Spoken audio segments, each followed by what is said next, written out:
जय श्री कृष्णा। राधे राधे भक्तजनों, आज आप सुनेंगे पूर्ण फल देने वाली एक साथ 5 कथाएं।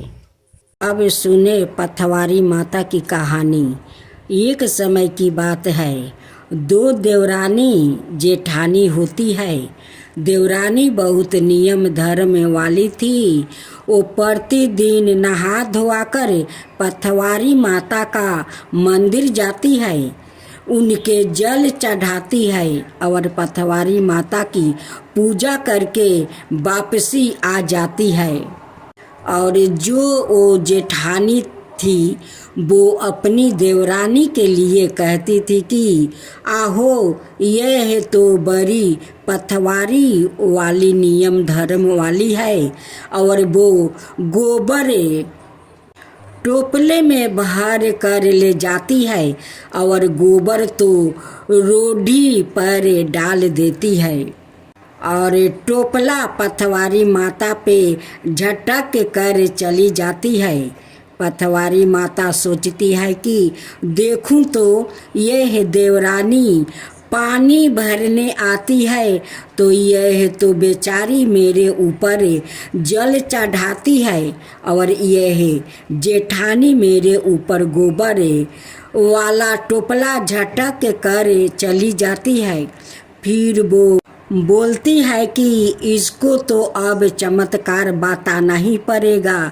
फिर क्या होता है कि जब वो जेठानी खाना खाने बैठती है तो उसकी थाली में कीड़े हो जाते हैं। फिर तो वो थाली एक तरफ सरका देती है और उठ जाती है। ऐसे करते करते काफ़ी दिन व्यतीत हो जाते हैं। उसकी सास बोलती है कि बेटी, तू ऐसे कैसे उठ जाती है? क्या बात है? खाना भी नहीं खाती है और भरी की भरी थाली एक तरफ सरका कर उठ जाती है। तो इस पर जेठानी कहती है कि नहीं, कोई बात नहीं है, मुझे भूख नहीं है, मुझे भाता नहीं है। तो फिर उसकी सास ने कहा कि जब तुझे भूख नहीं है तो थाली में खाना लेती क्यों हो? फिर कुछ दिनों बाद वापस सास ने कहा कि बता दो सही क्या बात है। तो जेठानी कहती है कि मेरी थाली में तो कीड़े ही कीड़े हैं, क्या खाऊं मैं? फिर जब बाकी सब लोग देखते हैं तो उनको उसकी थाली में कीड़े नहीं दिखते हैं। सास बोलती है कि देख, इसमें तो कोई कीड़े नहीं है, वो खाने बैठती है तो उसे तो फिर कीड़े ही कीड़े दिखने लगते हैं। तब फिर जेठानी देवरानी को कहती है कि तू तो सत्यवादी, सत्य पे चलने वाली है, तू ही कहीं प्रार्थना कर। फिर देवरानी मंदिर जाकर पथवारी माता से कहती है कि हे पथवारी माता, मेरी जेठानी प्रतिदिन भूखी सोती है, वो खाना खाने लगती है तो उसे खाने में कीड़ा ही कीड़ा दिखते हैं और वो पथवारी माता से प्रार्थना करती है कि हे अन्नदाता, मैं आपको सच्चे मन से पूजती हूँ तो मेरी जेठानी को खाने में कीड़े नहीं दिखाइए और वो अच्छे से खाना खा पाए।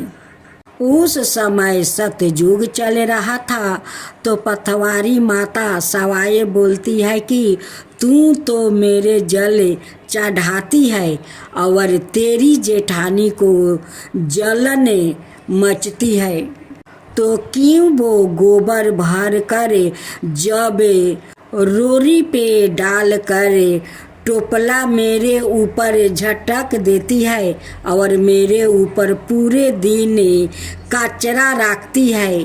तो फिर मैं उसको चमत्कार नहीं बताऊं तो क्या करूं?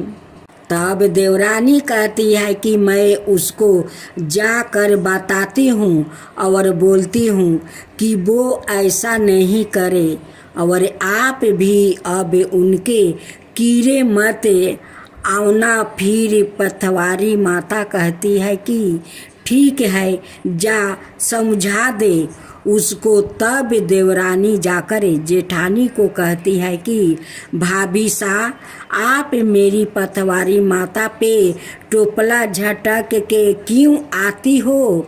गोबर की रोली बनाने के बाद अब आप ऐसा मत करना और मेरी माता पे जल चढ़ाना।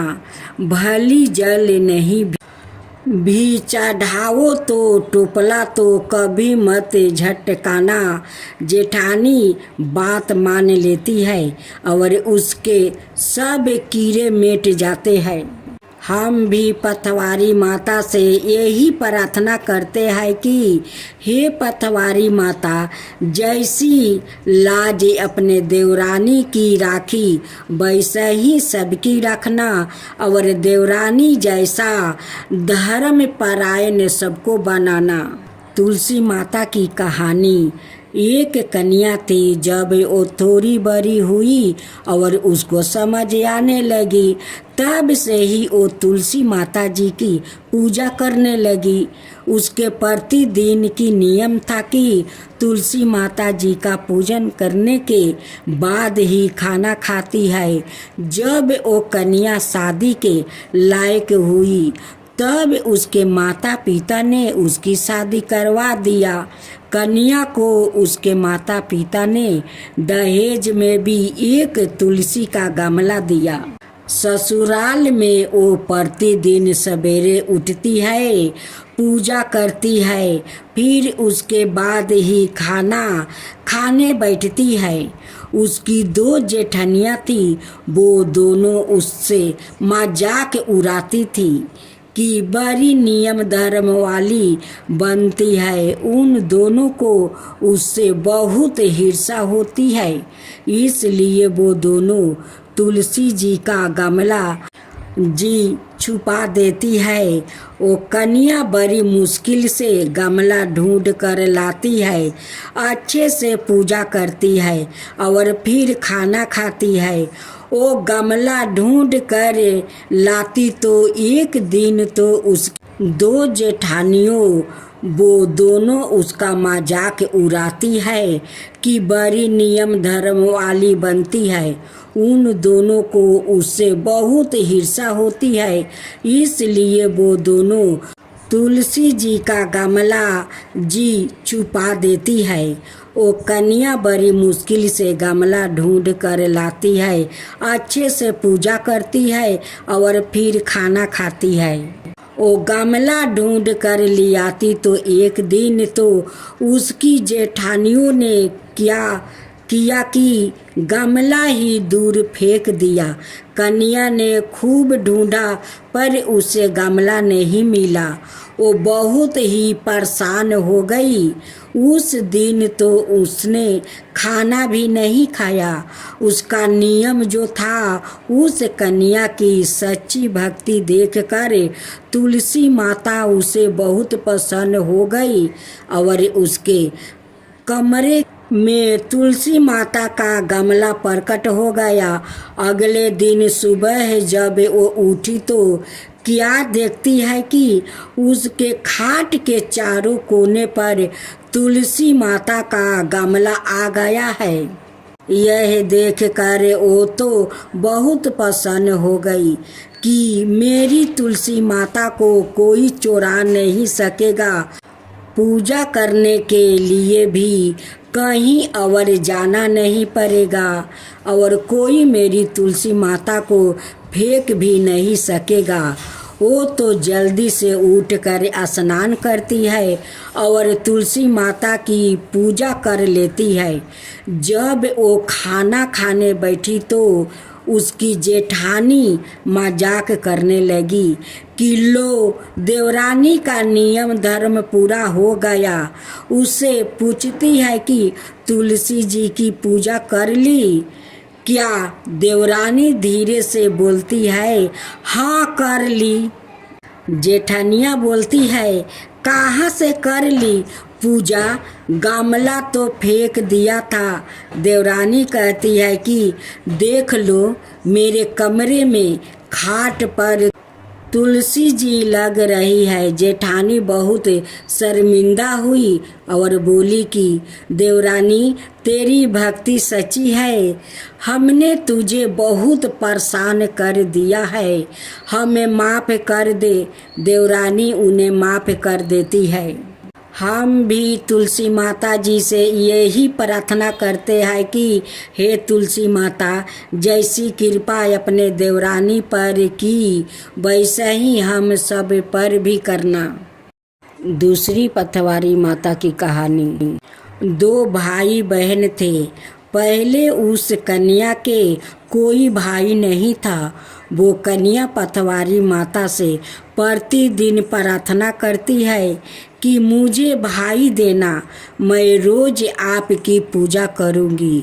थोड़े समय बाद जब उसके भाई हुआ तो प्रतिदिन वो 5 कंकर राख कर पथवारी माता जी की पूजा करती है। वो कन्या जब बड़ी हुई तब उसकी शादी पास वाले गांव में करवा दिया था। वो प्रतिदिन ससुराल से आकर 5 कंकर राख कर पथवारी माता जी की पूजा करती है और भाई की शकल देखकर पुण्य ससुराल चली जाती है और फिर उसके बाद ही खाना खाती है। ऐसे करते करते बहुत सारे साल बीत गया। इसलिए कंकरों का ढेर खूब ऊंचा हो गया और कंकर चारों तरफ बिखर गया।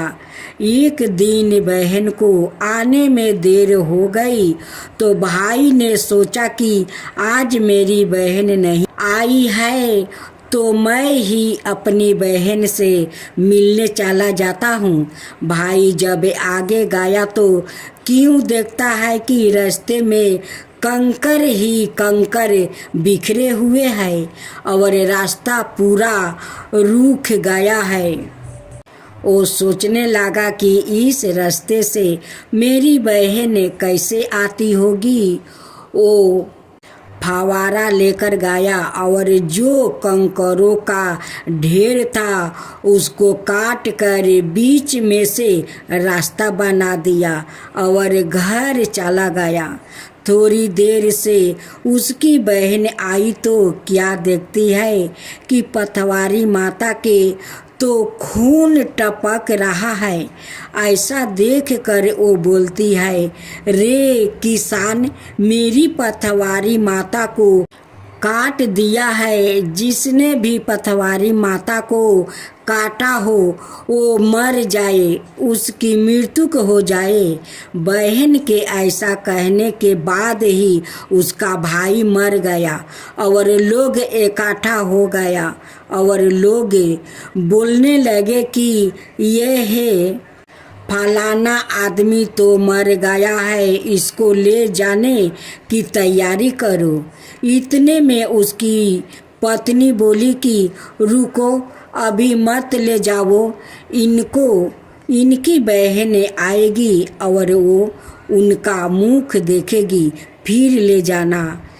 इनको थोड़ी देर में उसकी बहन आ गई और बोली कि यह क्या हो गया है, मेरा भाई तो मर गया है। मेरा भाई कैसे मर गया? रुको, इसको कोई ले जाना मत, मैं वापसी आती हूँ।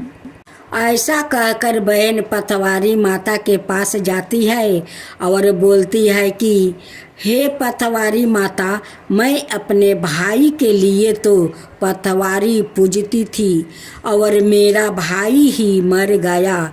यह क्या हो गया है? उस समय सतयुग चल रहा था, इसलिए पतवारी माता सवाए बोली कि तूने ही तो कहा था कि जिसने भी मेरी पतवारी माता को काटा हो उसकी मृत्यु हो जाए, इसलिए वो मर गया। बहन बहुत दुखी हो गई। मैं क्या करूँ अब? इस प्रकार वो विलाप करती हुई पतवारी माता से विनती करने लगी कि मेरे भाई को वापस जिंदा कर दो। पतवारी माता उसे बोली कि तू यहाँ से 5 कंकर ले जा और उनको धोकर उसका पानी पिला देना और उस पर छींटे दे देना, वो जिंदा हो जाएगा।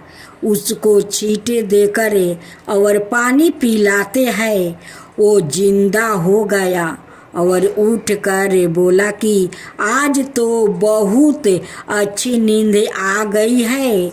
उसकी बहन बोली कि ऐसी नींद किसी को भी ना आए।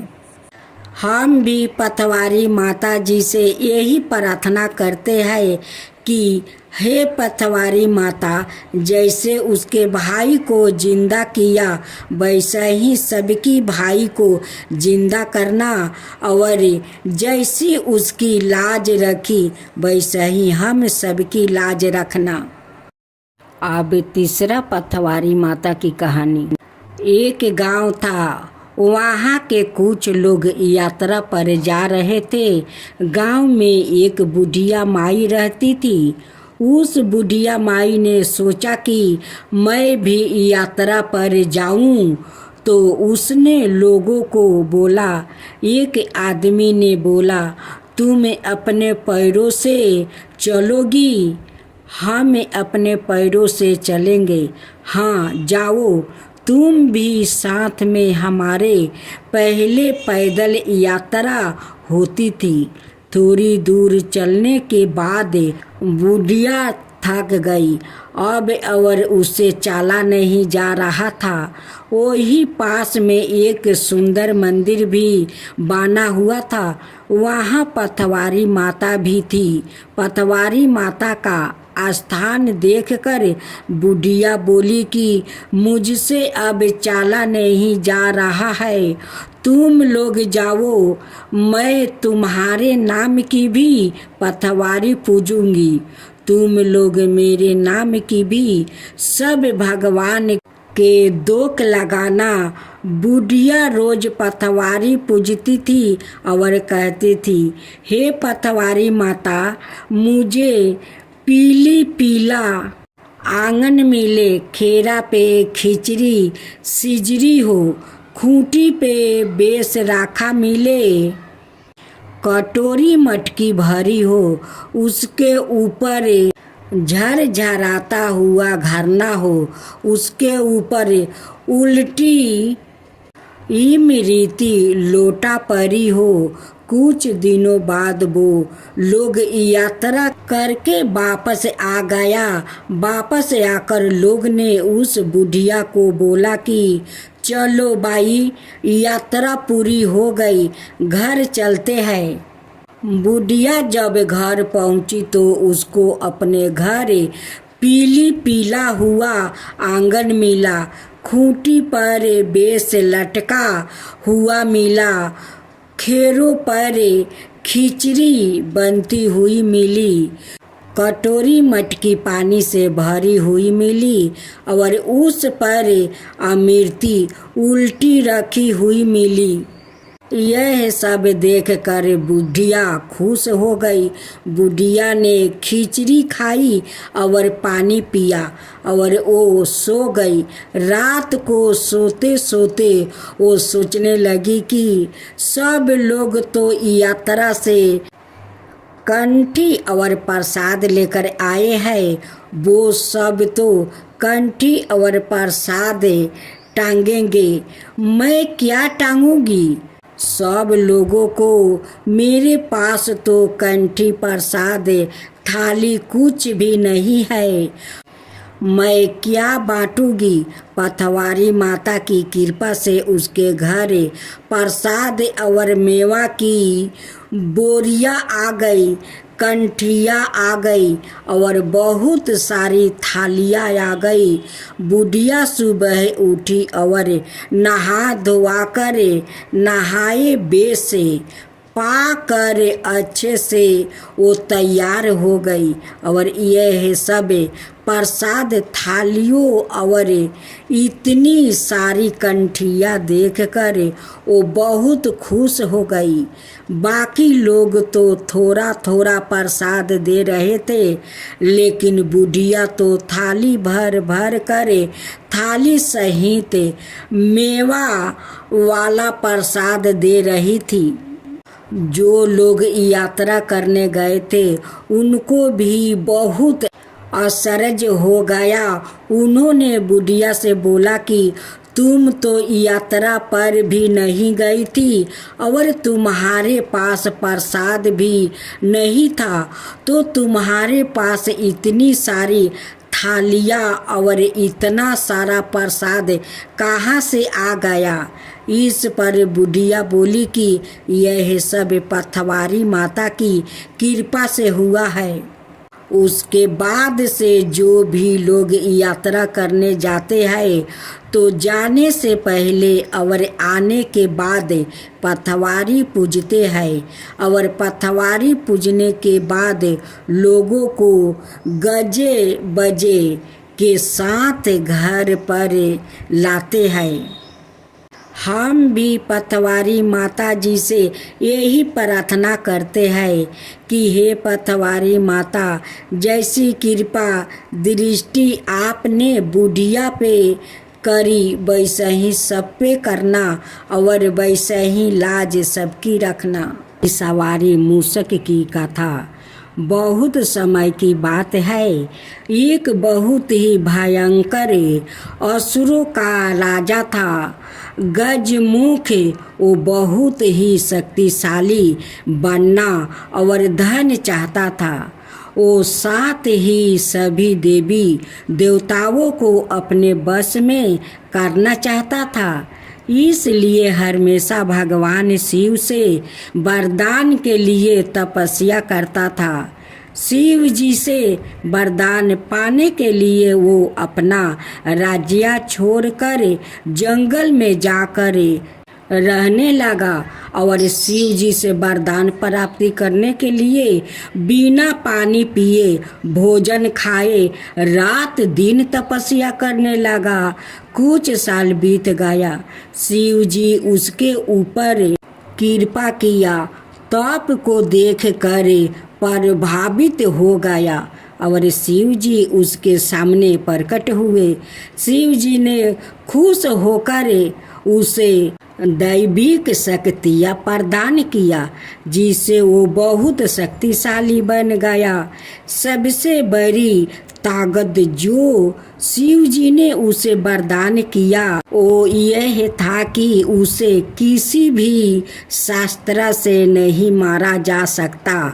असुर गजमुख को अपनी शक्तियों पर गर्व हो गया और वो अपने शक्तियों का दुर्भोग करने लगा और देवी देवताओं पर आक्रमण करने लगा। माता शिव, विष्णु, ब्रह्मा और गणेश ही उसके अंतक से बचे हुए थे। गजमुख चाहता था कि हर कोई देवता उसकी पूजा करे।